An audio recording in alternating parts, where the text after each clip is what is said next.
Hey everyone, my name is Kelly Daly, and in today's video, I want to talk to you all about why I love rubric grading. When I started teaching, I believed that you could only use rubrics when it came to projects, but now I use rubrics for everything in my classroom. And it has really saved my sanity when it comes to grading. It has saved me so much time and has made things so much easier, and I can't recommend it enough.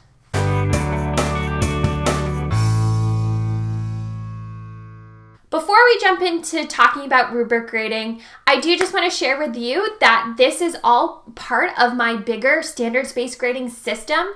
And if you're starting to think about switching from a traditional grading system to more of a standards-based grading system, then make sure to click that link below in the description, as it will bring you to my free guidebook that will walk you through how you can set up your own standards-based grading system in your high school classroom. All right, so you might be wondering what rubric grading is, and it's exactly what it sounds like. It's using rubrics to grade work. And again, most people think of rubrics when it comes to projects because you might have lots of different criteria that you're grading on, and there, you put different categories for each of those grading criteria. But I'm here to tell you that you can use rubrics for any assessment, whether it's a project, a test, a quiz, homework, classwork, exit tickets. I use them for everything. So traditionally, a rubric is a tool in our teacher toolbox that is used for assessment. And, when I think of rubrics that I saw growing up as a student, it was always this massive table with lots of rows and columns where in the different rows you had the different things the teacher was assessing you on, and then the different columns were the different point values for each of the categories. So oftentimes it'd be like 10 points was you exceeded the teacher's expectations. The next column is like 8 points, you've met the expectations, and so on. And within each of the boxes in that rubric was a description of what you had to do to get those points. So it distinguished a 10 point from an 8 point from, 5 point to no points across the row for whatever grading criteria the teacher had. So when it came to grading using a rubric, if a teacher was grading a project, they would just say, okay, this student didn't make any mistakes. They went above and beyond what I expected in this category. Circle the box for that row. Then they do the same thing for the next row, whatever that grading category is. Find where the student is on the rubric, circle the box. Boom, they got that many points. They look at the total points that the student earned, divide it out of the points possible. Boom, you have a grade. There's nothing wrong with using rubric grading like that, but I'm telling you that using rubrics can go way beyond just grading with projects. And I use rubric grading within my standards-based grading system all the time, and I cannot tell you how much of a game changer it has been for me when it comes to grading. So I decided to switch to a standards-based grading system and using rubric grading more often because I just couldn't stand grading anymore. It became such a chore for me that I wasn't enjoying that aspect of my job. It felt like I was coming home because I could never get it done in school. I'd always have to bring it home with me. It felt like my homework. And it wasn't the part of teaching I loved, because the part I loved was being in front of students, helping them, working with them, and being a part of that learning process. And grading didn't feel like it was part of that process. It just felt like something I had to do. And so I was really struggling when it came to grading because I didn't know how to assign points. So, using a traditional 100-point grading scale, I knew tests are usually 100 points. Quizzes might be 50 or even less. Homework is like 10 points. And I was really struggling with how to assign point values to assignments or even just the questions in an assignment. Like, why is this question a higher point value or a lower point value? And then when it came to actually grading it, like, how many points do I deduct for this response? Or multiple choice was pretty easy. Like, you just, wrong, no points. But when it came to open response, how many points do I take off for this answer? Whereas someone else said somewhat similar answer, but maybe a little bit better. So do they get like one more point? Like, I really struggled with that part of grading. So one day when I was really just getting fed up and tired with it, I went to a more veteran teacher that, seemed to have it all together. And so when I talked to them about grading, they brought up the idea of this standards-based grading system and how it could possibly help alleviate some of that problem because you've reduced this very large 100-point grading scale down to a much smaller, usually 4 or 5-point grading scale. And so then I started researching all about standards-based grading and, instantly I was just hooked. I fell in love with the idea because it really seemed like it would help make grading so much easier. And a big part of using standards-based grading is using rubrics. So I'm here today to tell you why I love them and why you should switch to using more rubrics in your classroom to help make grading so much easier for yourself. So first things first, when it comes to rubric grading, you really need to have a simplified grading scale from something that's like 100 points down to 4 points. Because in your rubric, those different columns of your rubric will represent those different scales, the 4-point scale or a 100-point scale. So having that more simplified grading scale will make it so much easier when it comes to making a rubric. And there are lots of different small scales out there. I personally like the 4-point grading scale. So, think of a rubric and you have your different columns. That first column would be for me the mastery column. The student has gone above and beyond expectations. They have shown me that they really understand the content or skills because they're demonstrating it in complex ways. The next column would be my level 3, or they've met the standard, or they've met what I'm assessing them on. They did it. They didn't do anything spectacular, but they did what they were expected to do. Level 2, I'm going to come back to because that one's easier to explain after talking about level 1. So the level 1 of my 4-point scale is the student either didn't do what they were supposed to do at all, like they just didn't do it, didn't turn in the work, they skipped over this part of a project, or, they just didn't show me any evidence that they could meet this standard. Or maybe they tried, but they just really missed the mark. They really didn't get it. So now going back to level 2 is somewhere in between that 3 and a 1. So 1 is like no evidence is shown that they understand, whereas level 3 is they get it. Level 2 is somewhere in between. They clearly aren't getting it, but they're trying. They've done a little bit right.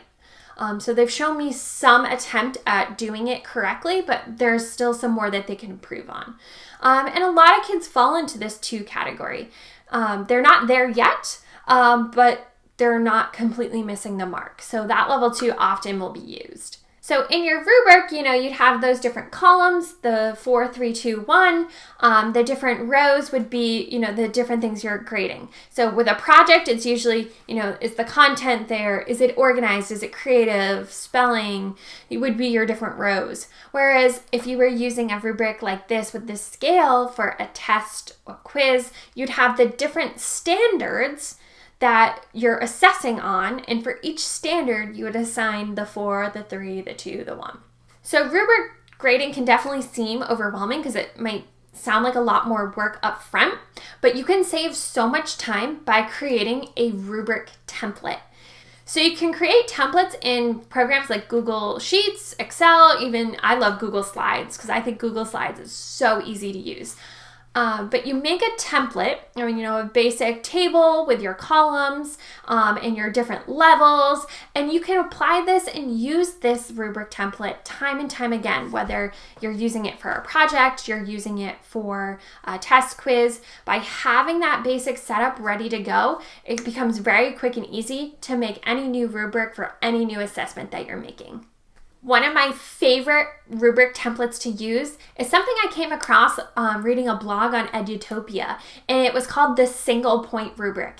And I love the single point rubric because it really simplifies the process of making rubrics. So it will have the first column be the standard or the thing that you're grading for, the criteria. The next column would be the level. So have they mastered or exceeded expectations? Are they a 4, a 3? Whatever you're using for that grading scale would be scored in the next column. And then the last column is just a column for comments and feedback. So here in this last column, you are telling the student why they just met your expectations and did not exceed them. Or if they're at the 2, they're not there yet, what they could do to get there. And then maybe even go above and beyond to get to that highest level. So this really simplifies the rubric template because you just when you're making it, you have a column for the standards, you have a blank column for the score, and a blank column for whatever comments you're going to write. So you don't have to go ahead and write a description for every level for every standard, right? Whoa, think about that. When you think about rubrics, they always had the descriptions outlined ahead of time, but with a single point rubric, you give the score and you tell a student why they earned that score. That is crucial when it comes to rubric grading because that last column where you're providing them why they earned the grade that they earned, they are more likely to take that feedback to heart and really try to learn from it. Whether they try to redo an assignment, or for the next time they're going to be assessed, they want to make sure they don't make those same mistakes again because you told them explicitly what they did versus just circling a very, plain description in a rubric. You are telling them explicitly what they can improve upon. And boy, let me tell you, I've seen some amazing work come from students because they took my feedback that I wrote for them and tried to improve upon it. Now, you already might be thinking, well, I don't have time to be sitting there writing all this feedback. And let me tell you, you do. So save a lot of time by developing a comment bank. So what I mean by that is have a Google Doc, Word doc, whatever, and you save comments that you use. Because what I have found of doing this across 3 different courses, and I have all the high school grade levels. I use so many of the comments time and time again. I'm at that point now where I most likely aren't creating fully new comments. It's more just tweaking comments here and there to meet specific things I'm writing for a student. So by having a comment bank, you can save so much time when it comes to grading with this rubric because you can just copy and paste comments you've already made and just make those fine tweaks for the specific feedback you need to give that student. So don't get overwhelmed by giving so much feedback because you will use the same information time and time again. Another method kind of along that line of having a comment bank, I know some teachers like to use voice recordings. So this wouldn't really be something that you'd save time and time again, which you could if you had some very generic statements. But to save time when it comes to giving that rubric feedback, you can, I know in Google Docs, I'm not sure about Microsoft Word, but in Google Docs, you can record comments and put it directly into your rubric. So that way you can talk versus typing. And for some people, talking is a lot quicker and easier than it is typing. And you can get really specific. The only reason I don't personally love using voice recorded feedback is just I tend to go on and on. I could ramble for hours about what a student could do to be better. So I find that to keep myself timely when it comes to grading, I like to have my copy and pasted text comments. And then the last thing I just want to talk about when it comes to rubric grading is now that you have this rubric with your different, grading scale, the 4, 3, 2, or 1, if you use a standards-based grading grade book or a learning management system, you would then just for each standard put in the grade that was earned. Now, most schools are not there with a standards-based grading grade book, so you would need to convert your rubric grade into one single percentage grade. And so I have developed my own little rubric grading calculator. So this is something that you would need to convert your different categories and the scores earned into one single grade. So basically for my grading rubric calculator, I have a rubric for my rubric. So in order to get, a 95% score, you needed to earn all level 4s and maybe a level 3. To get a C, you're earning all 2s and 3s on the rubric. So by having this rubric grading calculator, I'm able to convert from the different rubric grades into one single percentage grade, because in my gradebook, I have to have one single grade that goes into the gradebook for that particular assignment. Thank you so much for watching today, and I really hope that, me sharing how I use rubric grading in my classroom will help you go ahead and implement it in your own classroom. And if you're curious and really thinking about switching to a standards-based grading system, make sure to click that link below, as it will bring you to my free guidebook that will set you up with your own standards-based grading system. So good luck, and I'll talk to you soon.